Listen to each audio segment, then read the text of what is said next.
নমস্কার, সবাইকে স্নেহ ভালোবাসা জানিয়ে আজকের বিষয় শুরু করছি। আজকের বিষয় আয় আরও বেঁধে বেঁধে থাকি। লিখেছেন কবি শঙ্খ ঘোষ। কবি শঙ্খ ঘোষ ২১ শতকের তরুণ কবিদের কাছে এক জীবন্ত প্রেরণা। আধুনিক যুগের বিশিষ্ট কবি শঙ্খ ঘোষের প্রকৃত নাম অর্থাৎ মা বাবা ভালোবেসে নাম রেখেছিলেন চিত্তপ্রিয় ঘোষ। তিনি একাধারে কবি, প্রাবন্ধিক, অধ্যাপক। ১৯৩২ সালের ৫ই ফেব্রুয়ারি বাংলাদেশের চাঁদপুর নামক একটি গ্রামে জন্মগ্রহণ করেছিলেন। তার বিখ্যাত একটি কাব্যগ্রন্থের নাম হল দিনগুলি রাতগুলি। দুঃখের কথা, বেশ কিছুদিন আগেই অর্থাৎ ২০২১ সালের ২১শে এপ্রিল তিনি আমাদের সবাইকে ছেড়ে চলে যান। তার এই কবিতা আয় আরও বেঁধে বেঁধে থাকি তারই লেখা জল ই পাষাণ হয়ে আছে কাব্যগ্রন্থ থেকে নেওয়া হয়েছে। এই কাব্যগ্রন্থের ৩১তম সংখ্যক কবিতাটি হল আয় আরও বেঁধে বেঁধে থাকি। তো চলো আর দেরি না করে মূল পাঠ্যাংশে ঢুকছি।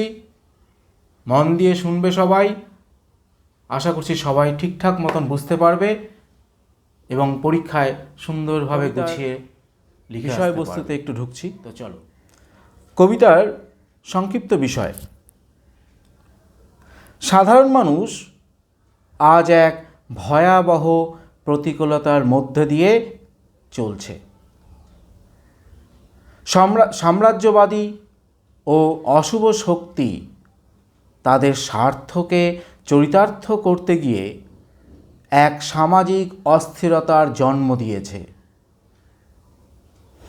মানুষের চারিদিকে আজ নানান প্রতিকূলতা, বাধা, বিপত্তি। মানুষ তাই বড় অসহায়। তার বেঁচে থাকার যেন কোনো রাস্তা নেই। এক কথায় দিশেহারা। এত হতাশার মাঝেও বাঁচার একটা পথ আছে। কবির মতে তা হল সংঘবদ্ধতা অর্থাৎ ঐক্যবদ্ধতা। এই ক্ষয়ে যাওয়া সমাজে সাধারণ মানুষের কোনো ইতিহাস নেই। যদিও বা থাকে, তবে তা সাম্রাজ্যবাদী শক্তির কাছে পদানত হওয়ার ইতিহাস। কিন্তু এত সব প্রতিকূলতা ও নেতিবাচক পরিস্থিতির মধ্যেও কিছু মানুষ এখনও তাদের শুভবুদ্ধি, বিবেকবোধ বিসর্জন দেয়নি।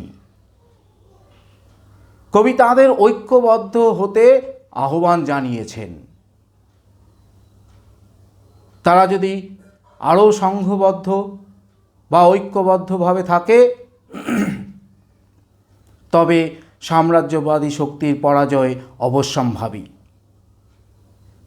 কবি শঙ্খ ঘোষ তার এই কবিতার মধ্যে মানুষের কাছে এই বার্তাটাই পৌঁছে দেওয়ার চেষ্টা করেছেন যে প্রতিকূলতা, অসহায়তা, বঞ্চনা ও সংশয়ের মাঝেও ঐক্যবদ্ধ হতে হবে। কারণ একতা, সম্প্রীতি, সম্মিলিত শক্তির কাছে উদ্ধত শক্তিকে নতজানু হতেই হবে। এটাই সভ্যতার ইতিহাস আর এটাই বাস্তব। পৃথিবীতে মরা বাঁচা একই রেখার মধ্যে এসে দাঁড়িয়েছে। কবির মতে সাধারণ মানুষদের দুঃখের কথা শুনবার কেউই নেই। তারা দৌড়ে দৌড়ে অর্থাৎ দরজায় দরজায় ঘুরে বেরিয়েছে সাহায্যের প্রার্থনায়, সাহায্যের আশায়। আর এই প্রতিকূলতা, অসহায়তা, বঞ্চনা ও সংশয়ের শেষে কবির আশা, সব কিছু হারালেও আত্মপ্রত্যয়ে বলীয়ান কিছু মানুষ থাকেন, আর তাদের হাত ধরেই নতুন যুগ আসবে, অশুভ শক্তির অবসান ঘটবেই। এই শক্তির অবসান ঘটাতে চাই সংঘবদ্ধতা। আর এই সংঘবদ্ধতার কথা বলতে গিয়ে কবি আয় আরও বেঁধে বেঁধে থাকি কবিতাটি লিখেছেন এবং তার নামকরণটি ব্যবহার করেছেন, যা সার্থক বলা চলে।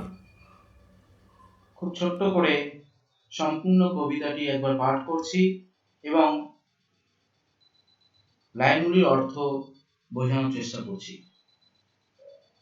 তোমরা জানো যে কবিতাটি সম্পূর্ণ, অর্থাৎ গোটা কবিতাটি 24টি লাইনে অন্তর্গত। দুটো স্তবকে বিভক্ত এই কবিতাটি। প্রথম স্তবকে 12 লাইন এবং দ্বিতীয় স্তবকে অপর 12 লাইন। এই হলো মোট 24 লাইন তোমাদের এই কবিতাটি। শুরু করলাম। আমাদের ডান পাশে ধস, আমাদের বায়ে গিরিখাত, আমাদের মাথায় বোমারু, পায়ে পায়ে হিমানির বাদ। আমাদের পথ নেই কোনো, আমাদের ঘর গেছে উড়ে, আমাদের শিশুদের সব ছড়ানো রয়েছে কাছে দূরে। আমরাও তবে এইভাবে এই মুহূর্তে মরে যাব নাকি? আমাদের পথ নেই কোনো, আমাদের পথ নেই আর, আয় আরো বেঁধে বেঁধে থাকি। এই প্রথম স্তবক। প্রথম স্তবকে কি বোঝাতে চেয়েছেন কবি তাহলে? ধস, গিরিখাত, বোমারু ও হিমানির বাদ। হিম মানে বড়, বাদ মানে বাধা। আর ধস শব্দের অর্থ পাথর বা মাটি খসে পড়া। গিরিখাত পর্বত গহ্বর, অর্থাৎ পাহাড়ের পার্শ্ববর্তী এরিয়াগুলোতে দেখবে ভীষণ গর্ত থাকে, সেটাকে বলা হয় গিরিখাত। বোমারু বলতে যেটা থেকে বোম নিক্ষেপ করা হয় বা বোম বহনকারী যান। শব শব্দের অর্থ মৃতদেহ। এদিকে বেঁধে বেঁধে থাকা বলতে বুঝিয়েছে ঐক্যবদ্ধভাবে বা সংঘবদ্ধভাবে থাকা। ইতিহাস বলতে আমরা জানি অতীত বা অতীত ঘটনার বৃত্তান্ত। 12 মাস বলতে সারা বছরকে বুঝিয়েছে চিরকাল অর্থে।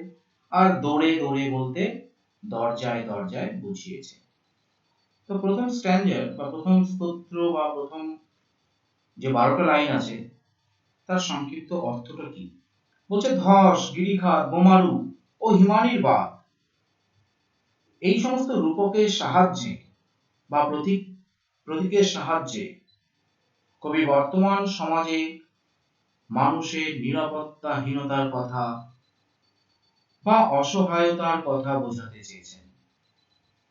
ডান দিকে, বা দিকে, মাথার উপরে অথবা পায়ের নিচে এই যে সংকেতগুলো দিল, এগুলো সব বিপদের সংকেত। চতুর্দিকেই তাহলে অসহায় মানুষদের বিপদে বিপদ। তার মুক্তির কোনো পথ নেই, তাই তারা দিশেহারা হয়ে আছে। অপরদিকে তাদের ঘরও নেই, কারো বা ছাদ উড়ে গেছে, কেউ বা বাড়ির লোক দেশ ত্যাগী হয়েছে, গৃহত্যাগী হয়েছে। ভাবি প্রজন্মকে রক্ষার কোনো ক্ষমতা তাদের নেই, আর তাদের শিশুরাও আজ নৃশংসতার বলি। আতঙ্কিত মানুষ ভাবে মনুষ্য প্রজন্মই বুঝি শেষ হয়ে যাচ্ছে। এই ফুল স্বরূপ শিশুরা যেখানে অযত্নে, এই ফুল স্বরূপ শিশুরা যেখানে মৃতদেহের পরিণত হচ্ছে, অবহেলিত হচ্ছে, সেখানে সাধারণ মানুষের তো কোনো গুরুত্বই নেই। তাই কবি বলেছে, এই মুহূর্তে মরে যাব নাকি, কারণ পথ দেখতে পাচ্ছে না, রাস্তা পাচ্ছে না তারা। চারিদিকে বিপদের তো বিপদ রয়েছে, বাড়িঘর নেই, শিশুরা মারা যাচ্ছে বিভিন্ন রকম ভাবে, অবহেলিত হচ্ছে। তখন কবি সাহস জুগিয়ে বলেছেন, এইরকম একটা পরিস্থিতিতে সংঘবদ্ধ জীবনটাই হলো আমাদের আসল জীবন, আর এই সংঘবদ্ধ বা ঐক্যবদ্ধ জীবনই আমাদের ধ্বংসকে প্রতিহত করতে পারে, আমাদের রক্ষা করতে পারে। দ্বিতীয় স্তবক, 12 লাইন আছে, দ্বিতীয় স্তবক পড়ছি। আমাদের ইতিহাস নেই, অথবা এমনই ইতিহাস আমাদের চোখ মুখ ঢাকা। আমরা ভিখারি 12 মাস। পৃথিবী হয়তো বেঁচে আছে, পৃথিবী হয়তো গেছে মরে, আমাদের কথা কে বা জানে, আমরা ফিরেছি দৌড়ে দৌড়ে। কিছুই কোথাও যদি নেই, তবু তো কজন আছি বাকি। আয় আরো হাতে হাত রেখে, আয় আরো বেঁধে বেঁধে থাকি। কি বোঝাতে চেয়েছে দ্বিতীয় স্তবকে? বিশ্বব্যাপী পথহারা সাম্রাজ্যবাদী শক্তির দ্বারা শোষিত অসহায় মানুষের জীবনের ইতিহাস কোথাও সঠিকভাবে প্রতিফলিত হয়নি, আর তা যদি হয়েও থাকে, তা ছিল অস্পষ্ট, লজ্জাজনক, মুখ ঢাকার মতন ইতিহাস। কেননা এই ইতিহাস কোথাও সঠিকভাবে প্রতিফলিত হয়নি। সেই ইতিহাস নিয়ন্ত্রিত হয় ওই শাসকদের বা সাম্রাজ্যবাদীদের হাতে। তাই তাদের বাস্তব অবস্থা বিশ্বের দর্পণে প্রতিফলিত হয় না, আবরণের আড়ালেই যেন থেকে যায়। আর তাদের চাওয়া পাওয়া, তাদের ইচ্ছা আশা সবকিছুই যেন ঢেকে থাকে। তারা ছিল ভিখারি, মানসিকভাবে মৃত। এই মানুষগুলোর কাছে পৃথিবীর কোনো অস্তিত্বই নেই। বিশ্বব্যাপী এই অসহায় মানুষগুলোর আক্ষেপ, তাদের কথা কেউ জানে না বা কেউ বোঝে না। তারা এতটাই অসহায় যে তারা প্রত্যেকে দৌড়ে দৌড়ে, অর্থাৎ দরজায় দরজায় ঘুরে বেরিয়েছে সাহায্যের আশায়। এই তীব্র হতাশার মাঝেও তারা প্রতিরোধের স্বপ্ন দেখে, তা কবির চোখের মাধ্যমে। সীমিত শক্তি নিয়ে হাতে হাত রেখে ঐক্যবদ্ধতার অঙ্গীকার করে, আর সেই অঙ্গীকারবদ্ধ হওয়ার জন্য কবি আহ্বান করেছেন যে বৃহত্তর প্রতিবাদের বীজ বপন করতে হবে, তাহলেই সাম্রাজ্য শক্তি বা শাসকের দুষ্কর্মগুলি ধ্বংস হবে। আর এইভাবে তিনি অসহায় মানুষদেরকে আহ্বান করছেন, ঐক্যবদ্ধ হওয়ার জন্য ডাক দিয়েছেন। খুব সুন্দর একটি কবিতা। এই কবিতা থেকে শর্ট প্রশ্ন একের যেগুলো এসে থাকে, মূল কাব্যগ্রন্থের নাম তোমরা পেয়ে গিয়েছো। তারপরে আসে কবির নাম, তার প্রকৃত নাম কি, অর্থাৎ লেখক কবির প্রকৃত নাম কি তোমরা পেয়ে গিয়েছো আজকে। এরপরে আমাদের পায়ে কি রয়েছে, ডান দিকে কি রয়েছে, মাথার উপরে কি রয়েছে, পায়ে কি কিসের বাদ রয়েছে, এই সমস্ত প্রশ্ন আসে। তারপরে আসে কাদের শবদেহের উল্লেখ করেছেন, অর্থাৎ শিশুদের শবদেহের কথা এখানে উল্লেখ রয়েছে। এইখানে এই কবিতাটিতে পথ শব্দটি কতবার ব্যবহার হয়েছে? দুবার ব্যবহার হয়েছে। আয় আরো বেঁধে বেঁধে থাকি, এই লাইনটি বা এই পংক্তিটি কবিতায় কতবার ব্যবহার হয়েছে? দুবার ব্যবহার হয়েছে। ইতিহাস কতবার ব্যবহার হয়েছে শব্দটি? এখানেও দুবার ব্যবহার হয়েছে। কবিতায় কবি কিসের ডাক দিয়েছেন? ঐক্যবদ্ধ হওয়ার ডাক দিয়েছেন। এরকম ছোটখাটো বিভিন্ন প্রশ্ন এসে থেকে আগামীতে তোমাদের সামনে এই কবিতা থেকে গুরুত্বপূর্ণ যে সমস্ত প্রশ্নগুলো বোর্ডে আসতে পারে, ছোট বড় প্রশ্ন উত্তর নিয়ে একটি ভিডিও তৈরি করা হবে। ঠিক আছে, সবাই ভালো থেকো, বাই।